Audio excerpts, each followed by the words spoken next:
لا إله إلا الله محمد رسول الله عليه صلاة الله وآله والأحبة. Baik, kita mulai. Bismillahirrahmanirrahim. Assalamualaikum warahmatullahi wabarakatuh. Alhamdulillah, wassalatu wassalamu ala rasulillah wa ala alihi wa sahbihi ahli sidqi wa mawalah wa la hawla wa la quwwata illa billah, amma ba'd. Alhamdulillah, di malam hari ini, Kamis malam Jumat, Allah subhanahu wa ta'ala masih memberikan kepada kita kenikmatan, baik itu nikmat iman, nikmat Islam, sehingga di malam hari ini, malam Jumat, seperti biasa kita bisa melaksanakan agenda mingguan, yaitu program Tahsinut Tilawah di Masjid At-Taubah. Semoga Allah Subhanahu wa taala memberikan keridhaan kepada kita semua, dan secara khusus, secara umum bagi umat, sehingga kita bisa mengambil istifadah dari pelajaran atau informasi yang bisa kita dapatkan insyaallah pada malam hari ini. Salawat serta salam semoga tetap terlimpahkan kehadirat baginda Rasulullah Sallallahu Alaihi Wasallam. Semoga kita selalu senantiasa istiqomah mengikuti sunnah-sunnah Rasulullah Sallallahu Alaihi Wasallam ila akhiril hayat, dan mendapatkan syafaatul utma di hari kiamat nanti yang disebutkan dalam Al-Quran, yauma la yanfa'u malu wala banun illa man atallaha biqalbin salim. Tema kita pada malam hari ini menyangkut tentang tanda-tanda wakaf dalam mushaf Al-Quran. Walaupun di minggu sebelumnya, kemarin kita sudah membahas tentang dua pokok kaidah dalam wakaf, yaitu al-waqfu ala ru'usil ay sunnatun mutlaqah. Wakaf di setiap akhir ayat hukumnya adalah sunnah secara mutlak. Sunnah yang dimaksud dalam ilmu tajwid bukan berarti sunnah dalam ilmu fikih. Kalau dalam ilmu fikih yang disebut sunnah adalah ma yuthabu fa'iluhu wala yu'aqabu tarikuhu, sesuatu yang jika dilakukan mendapatkan pahala dan jika ditinggal tidak mendapatkan dosa. Bukan itu yang dimaksud, tapi sunnatun mutlaqah adalah anjuran untuk wakaf di situ, yaitu di akhir ayat. Kemudian yang kedua, laisa fil Qur'ani waqfun wajibun au haramun syar'an illa ma afsadal ma'na. Bahwasanya tidak ada dalam Al-Qur'an wakaf itu dikatakan wajib atau haram secara syarak kecuali satu, yaitu jika merusak arti. Kemudian insya Allah akan kita bahas apa saja yang merusak arti, wakaf yang bisa merusak arti. Ada beberapa poin. Yang pertama, wakaf pada fi'il tanpa menyebutkan fa'il, wakaf pada fa'il tanpa menyebutkan maf'ul. Ini ada beberapa hal. Nah, prakteknya langsung masuk di tanda-tanda wakaf. Tanda wakaf dalam mushaf yang pertama, mim. Apa itu mim? Mim disebut dengan alamatul waqfil lazim, tanda wakaf lazim. Yang dimaksud sini walaisal luzumu, wakaf lazim di sini bukan dimaksud lazim secara syar'i. Apa itu lazim secara syar'i? Lazim atau wajib secara syar'i jika dilakukan mendapat pahala dan jika ditinggal mendapatkan dosa. Bukan itu maksudnya dalam ilmu tajwid. Wa innama huwa luzumun istilahi. Tapi yang dimaksud lazim ini adalah lazim secara istilah, wajib secara istilah. Tujuannya apa? Hatta yafsilal qari baina ma'nayaini, sehingga seorang qari atau pembaca dapat memisahkan di antara dua makna. Contoh, di ayat surat Al-An'am ayat 36, Ketika Allah berfirman, innama yastajibul ladzina yasma'un, ada tanda mim. Oke. Terusnya wal mauta yab'atsuhumullahu tsumma ilaihi yurja'un. Jadi seorang qari ketika membaca yasma'un, kenapa ada tanda mim? Mim di sini tandanya wajib. Wajib itu maksudnya apa? Jika dilanjutkan, di sini disebutkan walau wasola la'auhama annal istijabata hasilatun minal ladzina yasma'un wa minal mauta. Artinya orang yang dapat mendengar dan yang sudah mati bisa menjawab panggilan. Kalau kita cek terjemahan, ya, ini terjemahan online. Ayat 36 ya.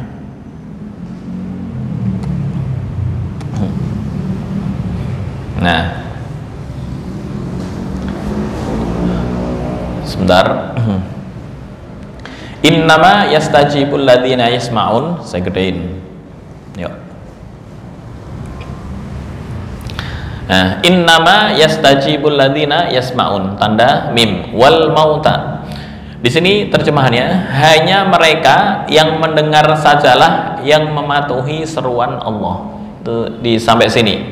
Hanya orang yang mendengar, yang punya telinga, ini yang bisa mematuhi seruan Allah. Tapi ketika diwakafkan di sini, dan orang-orang mati bisa memenuhi seruan Allah. Wal mauta, dan orang-orang yang meninggal. Jika diwakafkan di sini akan menimbulkan salah persepsi, seolah-olah orang yang mati pun dapat mendengar atau dapat mengikuti panggilan, dapat memenuhi panggilan Allah. Kan aneh.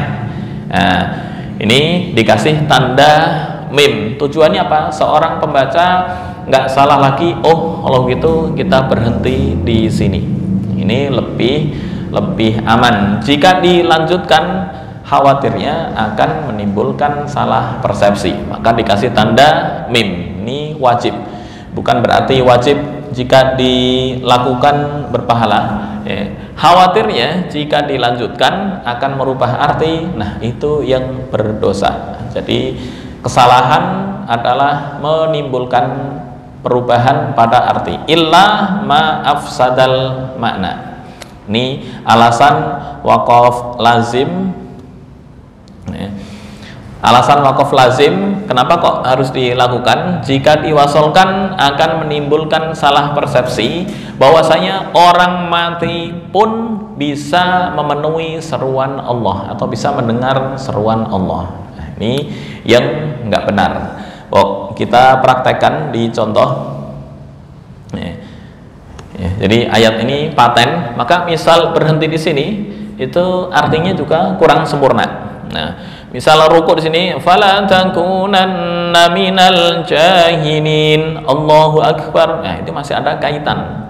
Sama dengan kemarin yang di juz 5 dengan juz 4 akhir, itu ada kaitan arti.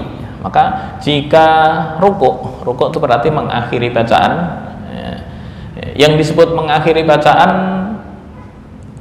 ada jeda beberapa menit, kecuali jika jedanya itu karena bersin atau karena pembelajaran, nah itu bisa, atau dari hukum tidak bermasalah. Tapi ketika fala takunanna minal jahilin, kalau di ayat surat An-Nisa kemarin, wa antajma'u bainal ukhtaini illa ma qad salaf innallaha kana ghafurar rahima wal muhsanatu minan, dan titik-titik orang muhsanat, wal muhsanatu minan nisa, dari kelompok wanita. Muhsanat itu orang yang terjaga kemaluannya. Di sini maksudnya adalah wanita yang bersuami. Wanita yang bersuami apa maksudnya? Padahal ayat sebelumnya hurrimat, diharamkan menikahi wanita yang bersuami. Tapi karena diputus, innallaha kana ghafurar rahima, Allahu akbar, itu bisa menimbulkan salah persepsi. Maka misal diputus di sini, khawatirnya menimbulkan salah persepsi dan itu yang bisa merusak makna, maka tidak diperbolehkan. Ini fungsinya wakaf lazim. Baik, kita praktekkan di ayat ini. Nah, saya gedein ya.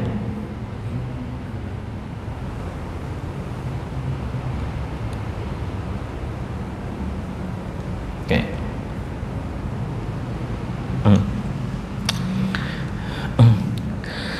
A'udzu billahi minasy syaithanir rajim. Bismillahirrahmanirrahim.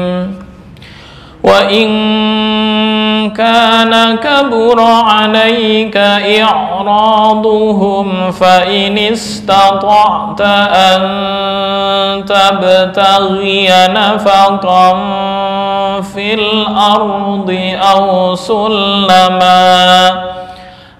sulaman fis samaa'i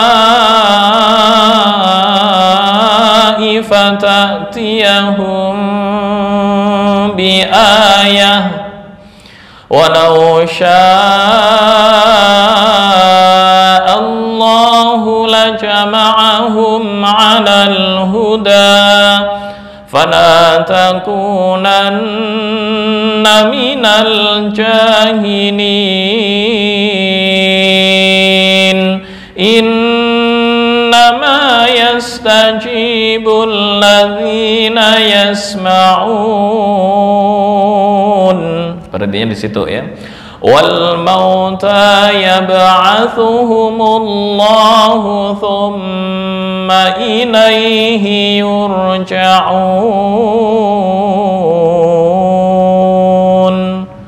Oke, kita bersama-sama yang penting bisa mempraktekkan wakaf lazim ketika ada mim berhenti.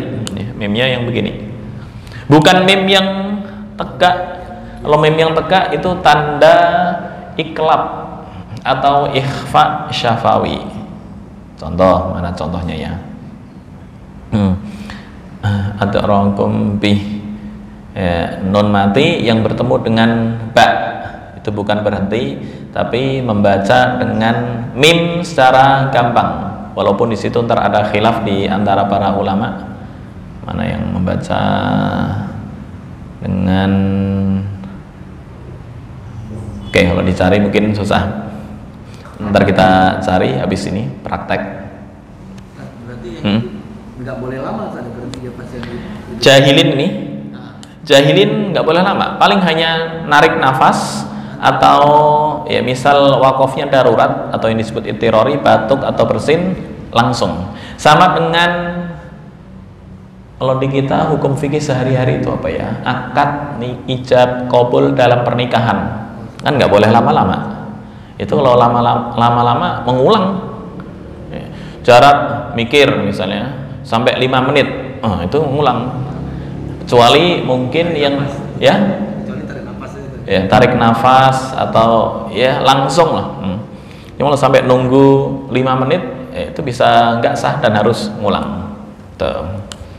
Ini sama, jika lama-lama akan menyebabkan salah pemahaman dalam memahami ayat Allah.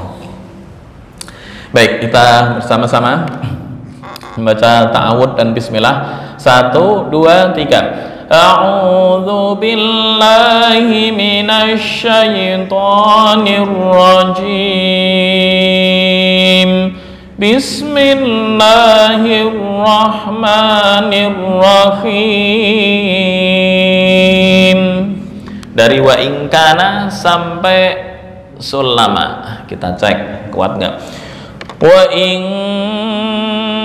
kana kabura 'alaika i'raduhum fa in istata'ta an tabtaghiya nafaqan fil ardi aw sulama.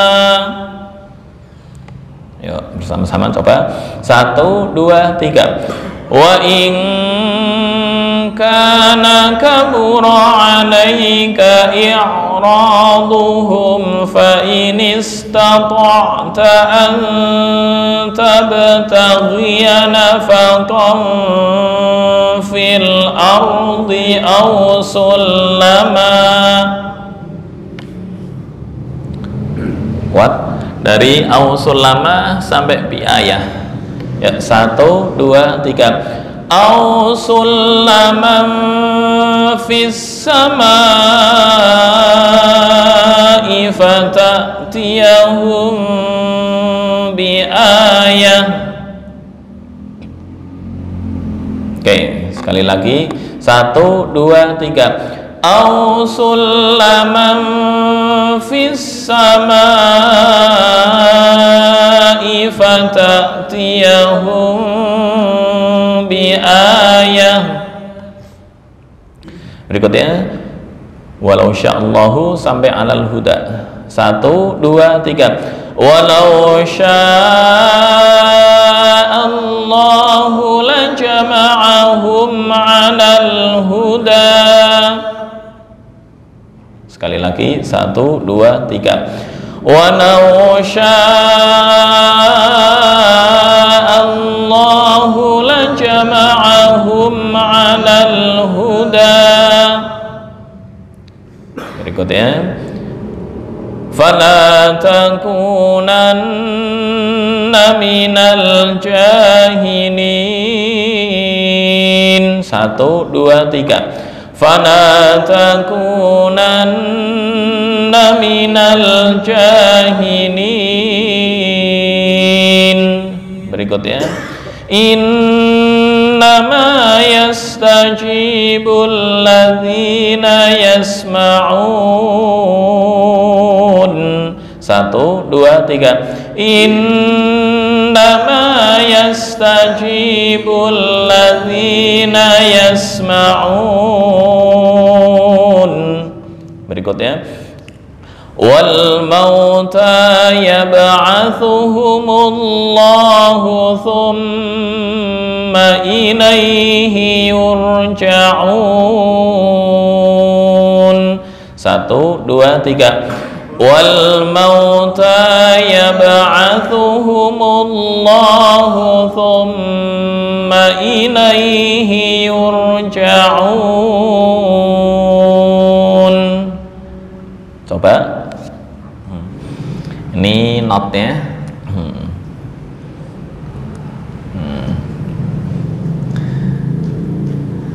Oke, langsung ya. Wa ba'dahuma as-sabah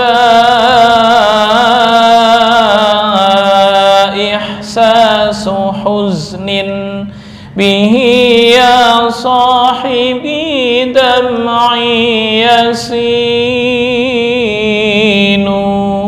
Ya, singgung sedikit ya.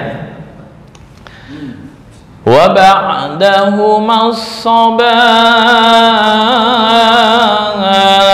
ihsasu huznin bihi ya sahibi dam'i yasinu. Prakteknya a'udzu billahi minasy syaithanir rajim. Bismillahirrahmanirrahim. Gitu ya. Pembagian wakaf mim sudah, sekarang lam alif. Oke.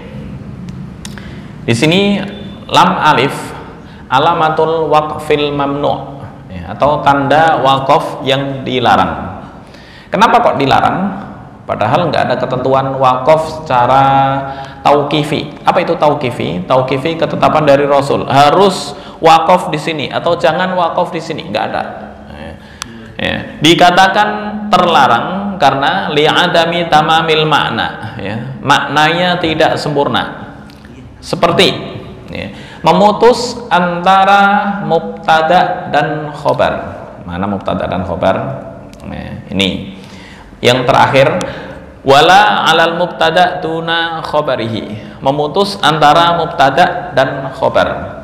Kemarin saya singgung sedikit Sebentar. Baik, saya buka Payan ya. Payan.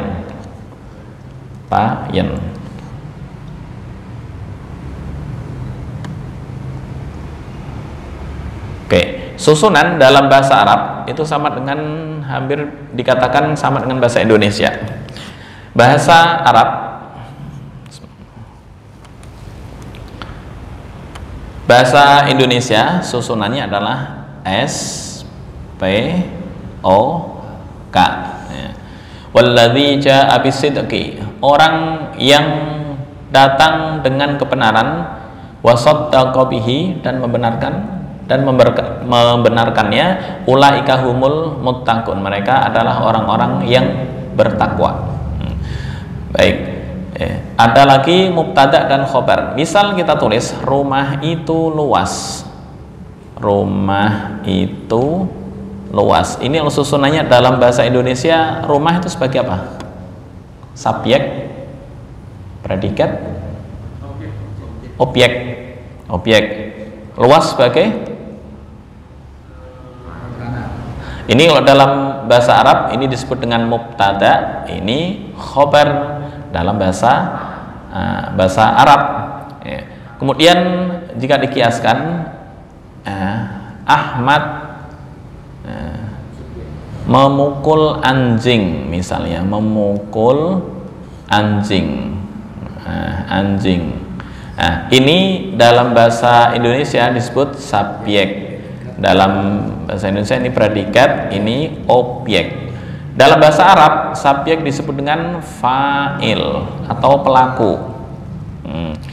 Ini predikat dalam bahasa Arab disebut dengan fi'il. Fi'il adalah kata kerja. Objek dalam bahasa Arab disebut maf'ul bih, yang dikenai pekerjaan. Maka SPO. Maka susunan dalam bahasa Arab, kalau dalam bahasa Indonesia kan SPO, bahasa Arab itu adalah PSO. Itu susunannya. Pasti dimulai, apapun itu berita dimulai dari fi'il. Nah, ini jika bentuknya SPO atau PSO. Sekarang jika mubtada sama khobar, ini benar ya, rumah itu objek. Ini dalam bahasa Arab kan mubtada, luas sebagai keterangan, objek keterangan. Nah, ini agak membingungkan. Ini mubtada dalam bahasa Arab, kemudian khobar dalam bahasa Arab, rumah itu luas. Baik, apa korelasinya dengan yang di sini? Memutus antara mubtada dan khobar itu adalah bagian dari waqaf qabih. Apa itu waqaf qabih? Waqaf yang jelek. Jelek karena maknanya nggak sempurna. Bahkan di sini disebutkan li'adami tamamil makna, karena maknanya tidak sempurna. Contoh, walladzi jaa'a bisidqi wa saddaqa bihi, orang yang datang dengan kebenaran dan membenarkannya, orang tersebut apa? Balasannya apa? Atau orang yang bagaimana? Nah, baru disebutkan ulaika humul muttaqun, mereka itu adalah orang yang bertakwa. Maka tidak boleh fala yasihul waqfu ala saddaqa bihi. Enggak boleh wakaf di lafal wa saddaqa bihi di sini. Di sini dikasih tanda lam alif. Kenapa? Karena maknanya menjadi janggal. Itu disebut dengan wakaf mamnu. Tanya dalil, misalnya dalilnya mana? Ada nggak Rasulullah melarang hal itu? Nggak. Bukan masalah Rasulullah melarang. Rasulullah hanya melarang jangan sampai wakaf di tempat yang merubah arti. Nah, ini salah satu bagian yang merubah arti, artinya merusak makna tersebut. Orang yang datang membawa kebenaran dan membenarkannya adalah apa? Atau begini, jika orang tersebut bertakwa, maka apa jika bertakwa? Wa man yattaqillaha yaj'al lahu makhraja. Tapi berhentinya wa man yattaqillaha yaj'al lahu makhraja. Nah, ini namanya wakaf yang salah. Karena bisa atau memberikan pemahaman yang salah. Di sini dikasih tanda lam alif. Contohnya apa? Ini prakteknya.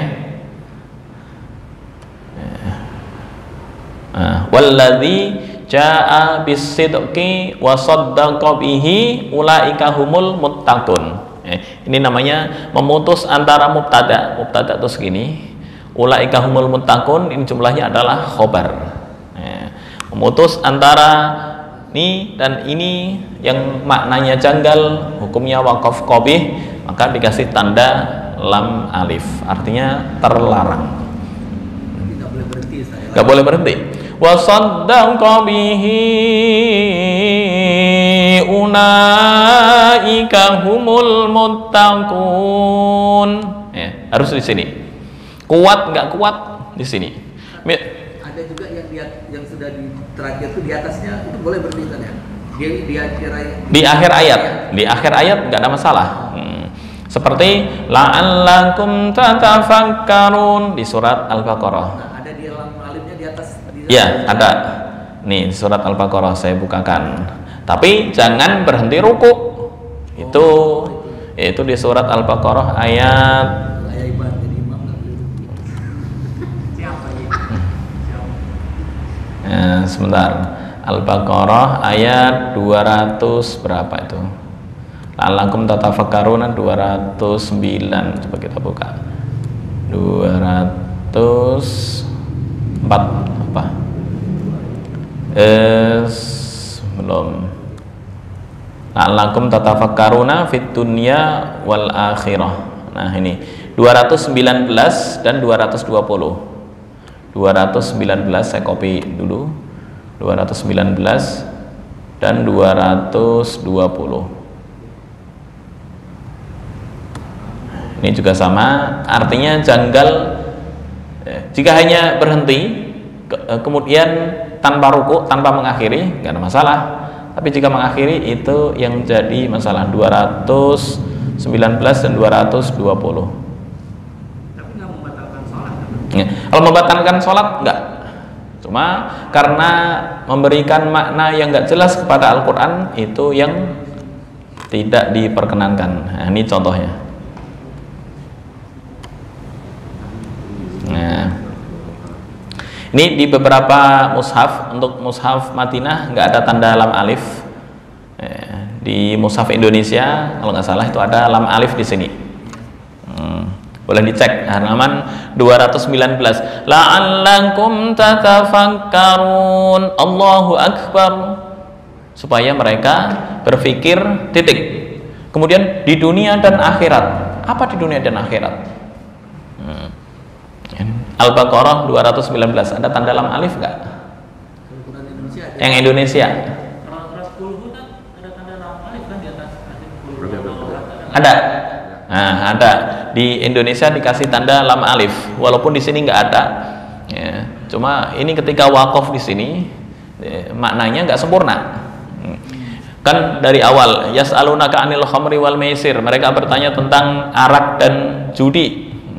Qul fihi ma itsmun kabir, ini proses pengharaman yang kedua. Qul fihi ma, di dalamnya terdapat itsmun kabir, dosa yang besar.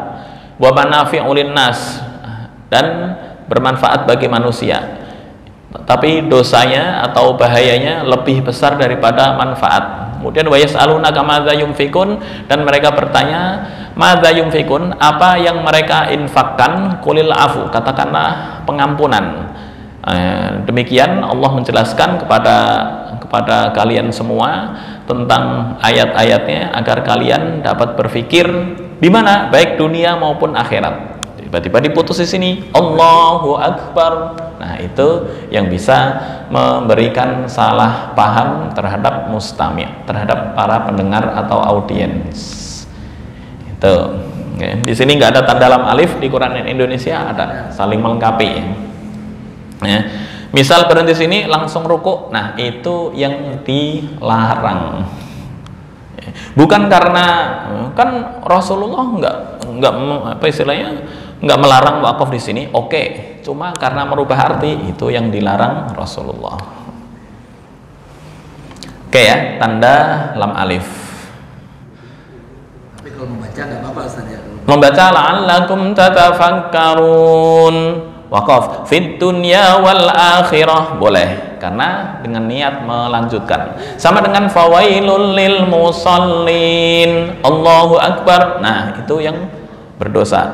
Atau ya ayyuhalladzina amanu la taqrabus shalah, wahai orang-orang yang beriman jangan mendekati salat, Allahu akbar, wah, bahaya. Karena bisa menimbulkan salah faham terhadap mustami'. Baik, itu tanda lam alif, insya Allah tanda jim jawaz, dan yang berikutnya akan kita lanjutkan di minggu berikutnya. Hadanallahu wa iyyakum ajma'in wal afu minkum wallahu al muwaffiq ila aqwamit thoriq. Assalamualaikum warahmatullahi wabarakatuh.